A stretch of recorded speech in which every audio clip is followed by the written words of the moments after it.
Hello again. I'm back again to discuss the last 2 episodes of Ice Queendom. Oh my god, oh wow, oh my. Just picture me having a mini anxiety attack constantly, because a lot happened.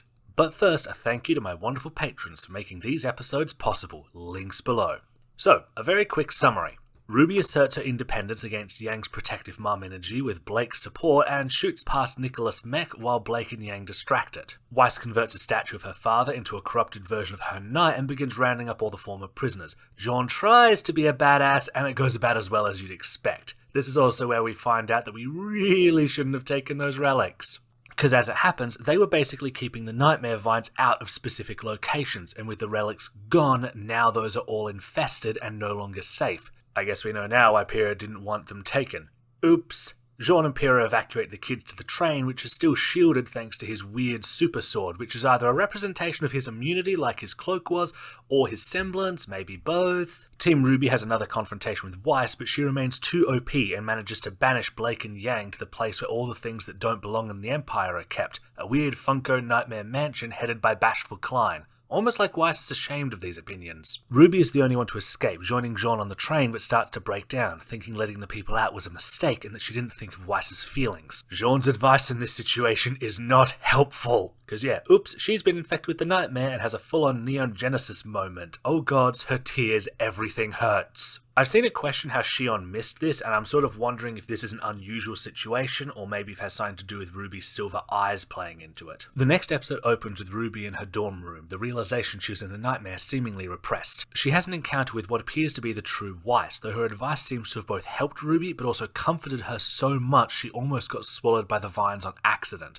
But Jean manages to get her close enough to the sword, which also triggers her relic, and frees her. With Weiss's advice in mind, she reasons the fault in their plan wasn't so much in letting the people out, but in how they directed them. Telling them to just fight for freedom was rather vague and served to disrupt the Dreamscape in such a way that Weiss felt more like an assault, thus causing her to shut the whole thing down. While this is happening, Weiss has a haunting and moving solo of Mirror Mirror before she enters the coffin for her true sleep, and we see the kingdom freezing over. Fortunately, RWBY's realised the dream will shape itself around her to an extent, with Weiss's words about her being able to go anywhere proving true, with another cool train sequence forcing Weiss awake. We have an ongoing battle where some of the baby Weisses get shot. How could you? Meanwhile, Blake and Yang are exploring the manor, find another relic, and by taking it make the White Fang there more active. They bicker about how best to approach the situation, and Blake feels they won't be able to outfight the situation as they are. Cut back to RWBY losing to Weiss, and then suddenly the sky rips open. Blake has somehow let the nightmare possess her, and so has come to embody Adam as a result, allowing her to match Nega Weiss both in terms of army and combat prowess. Meanwhile, Yang links up with the others. She pulls off that cloak better than anyone else in the room. This was all unsurprisingly a lot, and some of these things are going to be very hard to talk about without knowing what comes next, i.e. Blake fusing with the nightmare. But for now, a general review. Episode 8 was heart-wrenching, carrying V3's onward legacy of Episode 8 being an emotional heavy hitter.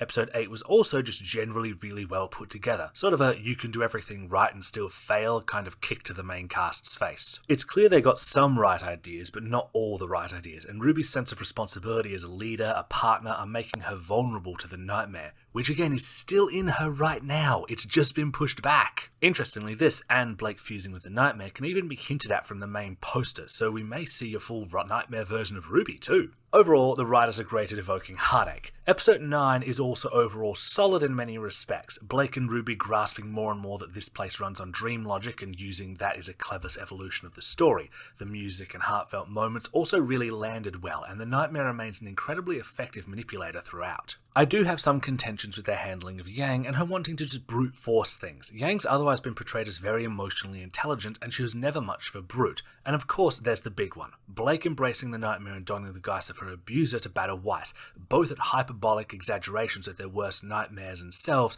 formed by the warped ideas of a Grimm. This is a tricky thing to talk about, especially given we've only seen the lead out. But it does make sense that Blake's own Grimm-fueled nightmare would involve becoming like Adam, in the same vein that Weiss is involved becoming the perfect tool of her father. Still, I've thus far been rather leery of their handling of the Fauna subject. There seems to be too much false equivalency, but this could lead to Blake's own frustrations and feelings spilling over and letting us address them. Given that so far the show has shown Weiss's issues as more nuanced, they can potentially do the same for Blake. What's more, if nothing else, I can logically follow this Blake's stance on the White Fang being heavily informed at this time by her running in the opposite direction of Adam. Whatever happens, time will tell. And for now, that's all she wrote. So much has happened, but it leads to so much more we have yet to see. So let's wait and see. Thanks for tuning in. If you would like to help support these episodes and get early access to scripts, videos and stories, please hit up my Patreon linked below. If you'd like to commission 3D art, follow the link to my Ko-fi or Twitter and we can chat. Thanks for stopping by.